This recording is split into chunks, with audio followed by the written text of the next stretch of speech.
राधे राधे बच्चों। बेटा अपने सीखते हैं कि परमेय संख्या, जो कि मैं इसके पहले एक स्टेप भिन्न का बताया था, ठीक है ना, और उसमें परमेय संख्या का भी जिक्र किया था। तो क्या होता है कि एक तो आप जानो कि परमेय संख्या क्या होती है बेटा, कि जिसको अंश और हर के रूप में लिख सकते हैं। सबसे पहले देखो यहाँ पे अंश बटे हर, ठीक है ना। हर क्या होना चाहिए, हर जो है कभी जीरो नहीं, समझ गए ना। हर कभी भी क्या होगा, जीरो नहीं होगा।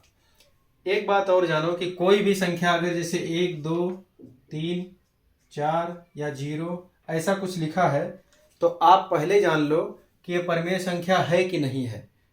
आप कहोगे सर जी इसमें तो मतलब अंश और हर दोनों कहाँ दिख रहा है, नहीं दिख रहा है। बेटा यही तो समझना है, यही तो चक्कर है ना। देखो कोई भी संख्या होगी, जितनी भी आपकी जो है, हाँ जो है मान के चलो आप कि नेचुरल नंबर हो, ठीक है ना, या फिर होल नंबर हो, चाहे मतलब जैसे पूर्ण संख्या हो या प्राकृतिक संख्या हो, तो हर संख्याओं के नीचे क्या होता है बेटा, एक। क्या होता है, एक। एक हमेशा विद्यमान रहता है, इस बात को आप हमेशा ध्यान रखना। तो अब बताओ ये संख्या अंश और हर में हुई कि नहीं। ऊपर अंश भी एक और हर भी एक, अंश 2 हर एक, अंश 0। और अब मन में ऐसा तो नहीं है सर जी आप बोले 0 नहीं होगा तो क्या, हर नहीं 0 होगा, नीचे वाला ना, नीचे वाला कभी 0 नहीं होगा। आ गई बात समझ में। तो कोई भी संख्या है तो हर संख्या अपने परमेय के रूप में, ऐसे मान लो नहीं भी दिया है तो नीचे बटे एक आप लिख लो, तो वो संख्या क्या हो जाएगी, परमेय के रूप में। अच्छा अब मुद्दा क्या बताना था बेटा, कि आपको ये बताना था कि दो परमेय संख्या अगर दी गई है, दो परमेय संख्या ना, दो परमेय संख्याओं, दो परमेय संख्याओं के बीच की संख्या, दो परमेय संख्याओं के बीच की संख्या निकालो। अगर ऐसा दे दिया सवाल, कह दिया दो संख्या या 3 संख्या ना, ऐसा कुछ कह दिया, या 5 संख्या या 5 संख्या, समझ पा रहे हो बात को। आपसे प्रश्न ऐसे देगा, 8वीं वालों के भी किताब में भी है बेटा, 9वीं वालों की किताब में भी है ये सारी बातें, और 7वीं की किताब में तो 8वां चैप्टर है ही बेटा, ठीक है ना। उसमें आप जाना तो परमेय संख्या आप देखना, तो परमेय संख्या में 8.1 में पहला ही क्वेश्चन जो है मिलेगा कि परमेय संख्याओं के बीच में, ठीक है ना, दी गई परमेय संख्याओं के बीच में 5 परमेय संख्या निकालो, ऐसा करके दिया गया है क्वेश्चन बेटा। ठीक, तो अब आपको करना क्या है बेटा, बहुत ध्यान से सुनना इस बात को। मान लो बेटा किसी ने कह दिया कि 1 और 2 के बीच 5 ना परमेय संख्या, ऐसा करके मान लो प्रश्न आ गया कि 1 और 2 के बीच में आपको 5 परमेय संख्या निकालना है। 1 और 2 के बीच में 5 परमेय संख्या निकालना है बेटा। तो आपको कुछ नहीं करना है बेटा, ये जो 5 स्टेप दिए गए हैं इन्हीं को आप अच्छे से स्क्रीनशॉट ले लो, पढ़ लेना, और इन्हीं स्टेप से सारा सब कुछ काम होगा। मैं निकाल के बताता हूँ कैसे, एक एक स्टेप आपको समझाता हूँ बेटा। चाहे ये बटे के रूप में वाली संख्या दिया हो आपको, ठीक है ना, मान के चलो अभी यहाँ पे होता 1/2 3/4 ऐसा कुछ होता, ठीक है ना, तो भी आपको यही स्टेप लगाना है, और नहीं दिया गया है तो भी आपको यही स्टेप लगाना है। एक ही स्टेप में सारा काम हो जाएगा बेटा, ठीक है ना। तो बहुत आराम से आप देखना वीडियो को, जरूरत लगे तो 2 बार 3 बार आप घुमा घुमा के देखो, तो आप प्रश्न तो समझ गए होंगे। 1 और 2 के बीच 5 परमेय संख्या निकालना है, किसके किसके बीच में, 1 और 2 के बीच में। तो हम लोग क्या करते हैं बेटा, हम लोग क्या करते हैं, 1 और 2, ठीक है ना, इनके बीच में ही हमको क्या निकालना है, संख्या निकालना है, ठीक है ना। यानी कि समझ लो आपको इनके बीच में ऐसे 5 डब्बे दे दिए गए और 5 डब्बे आपको भरने हैं। यही प्रश्न हो गया कि इनके बीच की संख्या क्या करनी है, निकालनी है। समझ में आई बेटा? हाँ, वीडियो देखता रहता हूँ कि भाई पता चले बंद ना हो जाए। अब ये बात आप समझ गए बेटा, एकदम क्लियर। करना क्या है, पहला स्टेप क्या कहता है कि हर बराबर करो या हर बराबर हो। तो यहाँ पे तो देख रहे हैं हम लोग कि नीचे क्या है, हर बराबर है। आप सोचते थे ना कि हर कहाँ गया, तो 1 के नीचे 1 मान लेना है, अभी जस्ट समझाया आपको, और 2 के नीचे 1। तो हर क्या है, हर बराबर हो। तो पहले आप ये देख लो, घूरो खूब अच्छे, जो कि बार बार समझाता हूं कि सवाल को पहले देखो, घूरो, समझो, फिर जब समझ में आ जाए करना क्या है उसके बाद बढ़ो। तो आपने देखा कि इसमें क्या हो रहा है बेटा, हर बराबर हो। तो हर बराबर हो मतलब है, और यदि ना हो, दूसरे में क्या करें, यदि ना हो तो बराबर करो। क्या ना हो, यदि हर बराबर ना हो तो बराबर करना पड़ेगा। बराबर करने के लिए हर कैसे बराबर करते हैं इसके पहले वीडियो में बता चुका हूं। फिर भी नहीं आ रहा है तो आप बताना कमेंट करके बेटा, आपको मस्त बता दिया जाएगा, ठीक है ना। हाँ, तो यहाँ तो भाई हर बराबर था, तो हमारा पहला और दूसरा ये दोनों रूल का काम खत्म हो गया। हमको चेक करना है कि हर बराबर हो। हाँ, हमने चेक कर लिया। दूसरा काम क्या था, यदि ना हो तो ना हो तो कोई बातें नहीं है, हमारा है। तो पहला और दूसरा दोनों क्लियर हो गया। अब तीसरे स्टेप पे आते हैं। तीसरा कह रहा है बीच की जितनी संख्या निकालनी हो उससे एक अधिक संख्या से, यानी कि बीच में कितनी निकालनी है, 5।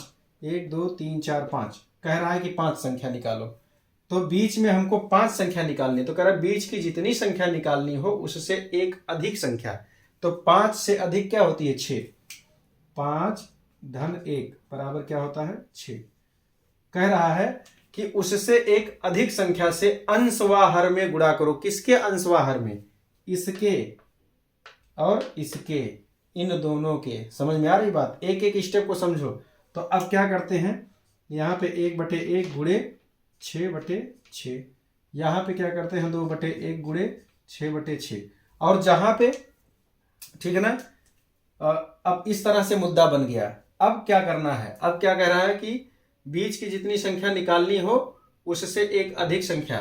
तो हमको एक अधिक संख्या 6 मिली, हमने गुणा कर लिया। अब गुणा का उत्तर हम लोग लिखते हैं, क्या लिखते हैं, 6×6/6 इसका उत्तर इतना आया। और तो यहाँ नीचे लिख लो तो थोड़ा अच्छा लगेगा। तो 6/6, और यहाँ पे क्या लिखेंगे, 6 दूनी 12/6, ठीक है ना बेटा। अब यहाँ पे क्या आया, तो अपना तीसरा स्टेप पूरा हो गया। गुणा करने के बाद हम लोगों ने इतना लाया। अब क्या लिखा कि अब गुणनफल से प्राप्त भिन्नों को दूर दूर लिखो, यानी कि हमको ये जो मिले थे उत्तर, इनको हमने दूर दूर यहाँ पे लिख लिया। भिन्नों को दूर दूर लिखो और बीच की जितनी संख्या चाहिए, बीच की जितनी संख्या चाहिए अर्थात कितनी चाहिए, 5 चाहिए। तो कह रहा है बीच की जितनी संख्या चाहिए, बीच की जितनी संख्या चाहिए बढ़ते व घटते क्रम में लिख के प्राप्त कर लो। कैसे, जैसे हमको यहाँ पे कितनी चाहिए, 5 चाहिए। तो यहाँ 6 है, इधर देखो 12 है। तो इधर से हम लोग बढ़ते जाएंगे तब तो 12 आएगा, 6 से तब तो 12 आएगा। अब 12 आने तक चाहे हमारी 5 संख्या आए, चाहे 10 संख्या आए, चाहे 20 आए, उससे लेना देना नहीं है। जहां पे हमारा 5 गिनती पूरा हो जाए वहीं रुक जाना है बेटा, इस बात को समझो। हमको क्या करना है, चौथा रूल क्या कह रहा है कि अब गुणनफल से प्राप्त भिन्नों को, हमको गुणनफल के बाद ये भिन्न प्राप्त हुई, दूर दूर लिख लो। हमने दूर दूर कर लिया, दूर दूर लिख लो। देख लो बेटा, मिला लो, लिख लो, लिखो। और बीच की जितनी संख्या चाहिए, हमको 5 चाहिए। तो 5 के लिए बढ़ते व घटते क्रम, मतलब इस संख्या से चाहे बढ़ते जाओ चाहे घटते आओ, और इसी में आपकी संख्या है। जैसे अब ये 6 है, तो 6 के बाद क्या आता है, 7 8 9 10 11। देखो 1 2 3 4 5, 5 हमको मिल गया। बस ये बढ़ते क्रम में हमने लिख लिया। इधर से लिखना होता तो आप ऐसे लिखते, घटते क्रम में 12 से पहले 11 10 9 8 7, इस तरह से आप लिख लो। समझ पा रहे हो बात, 11 10 9 8 7 8 9 10 11। तो 1 2 3 4 5, 5 संख्या मिल गई। बात को समझ पा रहे हो ना। तो चाहे बढ़ते क्रम में लिखो चाहे घटते, इनके बीच की ही संख्या मिलेगी। तो अब हमने क्या किया, 6 7 8 9 10 11। अब बेटा देखो ध्यान से समझो बात को। हाँ, हमने इतना लिख लिया और नीचे 6 है तो सबके नीचे 6 ही लिखना है। क्यों? क्योंकि हर भाई सबका वही तो है। हाँ, बस देखो, यानी कि हमारी ये जो संख्या है यही पांचों है हमारी। देख पा रहे हो? जो 5 हमको निकालना था, 1 2 3 4 5, ठीक। यानी कि हमारा चौथा रूल भी क्लियर हो गया। कोई दिक्कत आ रही हो बेटा तो बताना। चौथा रूल भी क्लियर हो गया। ऊपर वाली बात आप समझ ही गए हो। कहीं पे दिक्कत हो बेटा, वीडियो आप पीछे करके देख लेना। बाकी मैं कॉन्सेप्ट आपको पीछे समझाने का प्रयास कर रहा हूँ, ठीक है ना। हाँ, इसको मिटा दूं। अब देखो, ताकि आपको सारी कहानी एकदम क्लियर हो जाए। एक ही सवाल बताऊंगा, बाकी सब आप कर लोगे, कोई दिक्कत वाली बात नहीं है। यहाँ पे इतना हो गया तो चौथा स्टेप क्लियर हो गया। पांचवा स्टेप क्या करा? प्राप्त संख्याओं को सरलतम रूप में लिखो। अब जितनी भी प्राप्त संख्या है इसको भी सरलतम कर लो और इसको भी सरलतम करना चाहो तो कर लो, नहीं तो ये तो पहले से हमको पता है कि है क्या। सरलतम रूप क्या होता है नहीं पता हो तो बताना, वीडियो डाल दूंगा, ठीक है ना। जस्ट सरलतम रूप का शायद वीडियो डाला है कि नहीं ध्यान नहीं आ रहा है, पर अगर नहीं है तो डाल दूंगा, अगर आपको नहीं आता है तो डाल दूंगा, ठीक है ना। तो बहुत बढ़िया से आप सुनो। हाँ, तो अब यहां पे क्या है? सरलतम रूप जितनी भी संख्या है, ये बॉक्स के अंदर वाली भी सरलतम माने छोटा करना होता है। क्या होता है? सरलतम माने छोटा करना। जैसे मान के चलो कहीं पे 2/8 लिखा है तो 2 × 2 2 चौके 8। ये तो शॉर्टकट तरीका हो गया, जिसको आता होगा वो कर पाएगा, नहीं आता है तो बताना। ऐसे तो मैंने बताया है करना क्या है, ठीक है ना। तो आप ऐसे 4/6 लिखा है तो 2 दूनी 4 2 तिया 6, यही सरलतम रूप है बेटा। इसी को कहते हैं सरलतम करो, छोटा करो, ठीक है ना। तो क्या सरलतम रूप में करो, आपका उत्तर तैयार। सरलतम रूप में करो, क्या हो जाएगा बेटा? आपका उत्तर तैयार। कर लेते हैं। अब यहाँ पे देखो, 6 से 6 करने में 6, ये तो हो गया। अच्छा, अब ये 7/6 नहीं कटेगा तो इसको ऐसे ही लिखो। कैसे पता चल गया? वो धीरे धीरे आप अभ्यास करोगे। अब 8/6 है, क्या है बेटा? 8/6, तो इसको 2 चौक 8 2 तिया 6, यानी कि 4/3 उत्तर आएगा, तो इसका 4/3 लिख लो। इसके बाद बेटा देखते हैं, इसका भी हो गया 9/6। 9/6 का सरलतम रूप 3 तिया 9 3 दूनी 6, 3/2 हो जाएगा। बहुत बढ़िया। फिर यहाँ पे देखो बेटा 10/6। 10/6 को आप काटो, हाँ, 2 पंचे 10 2 तिया 6, 5/3 हो जाएगा बेटा। अब 11/6 नहीं कटेगा क्योंकि 11 अभाज्य संख्या है, इसके लिए नीचे देखने की जरूरत नहीं। अब ये 12 है बेटा, 12/6, तो 6 करने 6 दूनी 12, यानी कि 2 आ गया। हालांकि ये दोनों संख्याएं तो आपकी वही हैं जो ये और ये थी, ठीक है ना। यहाँ तो हमने बनाया था, ये देखो, समझ में आई बात। तो 1 और 2 और इसके बीच में ये देखो, ये आपकी संख्याएं हो गई। यही यहाँ पे लिखा है, यही यहाँ पे लिखा है कि प्राप्त संख्याओं को, यानी कि चौथा जो चरण हमने पार किया है, तो चौथे चरण में जो भी प्राप्त संख्या है, प्राप्त संख्याओं को सरलतम रूप में करो, आपका उत्तर तैयार। ये रहा आपका आंसर। देखो, मजा आया हो तो कमेंट करके बताओ, अपने दोस्तों को शेयर करो, वीडियो को लाइक शेयर और सब्सक्राइब करो दोस्तों, मजा आएगा मुझे भी आपको भी, ठीक है ना। क्योंकि मैं यहाँ पे आप लोगों से कोई फीस तो ले नहीं रहा हूँ, कम से कम इसी बात की खुशी होगी कि कितने बच्चे देख रहे हैं, अच्छा लग रहा है, समझ पा रहे हैं कि नहीं समझ पा रहे हैं बेटा, तो मुझे भी वीडियो बनाने का आनंद आएगा। डेली डेली वीडियो बना पाऊंगा ना, तो कितना भी कमजोर बच्चे क्यों ना हो, गणित में तो एकदम धुरंधर बना दूंगा। यहाँ पे बीच की परिमेय संख्या निकालने के लिए बेटा आप ये पांचों स्टेप पूरा कर लो। ये आपका रहा 5वां स्टेप, ठीक है ना। और 5वां स्टेप आपका एकदम क्लियर कर देता। तो ऐसे ही निकालना है, स्टेप आप तैयार करो, करना कुछ नहीं है। संख्या देखो कि हर बराबर है कि नहीं। जैसे अगर यहाँ पे अभी मान लो कोई दे दे ऐसे, ठीक है ना, कोई ऐसे दे दे तो अब हर बराबर नहीं है, तो इसको पहले हर बराबर करो। इसके पहले के वीडियो में मैंने बताया है कि हर कैसे बराबर करते हैं, तो हर बराबर कर लेना। और हर बराबर करने के बाद फिर यही रूल लगेगा कि जो जितनी संख्या निकालना है उससे एक ज्यादा से अंश और हर में, उसमें तो अंश और हर वैसे मिलेगा, उसमें गुणा कर देना। फिर प्राप्त जो भिन्न होगा उसको दूर दूर लिख देना, और उनको चाहे इधर से बढ़ा लेना, चाहे उधर से घटा लेना, चाहे जिधर से भी घटता बढ़ता नजर आए घटा बढ़ा लेना, गिनती पूरी हो जाएगी। उसके बाद क्या करना, 5वां स्टेप कहता है कि सरलतम रूप लिख लो, हो गया काम बेटा, ठीक है ना।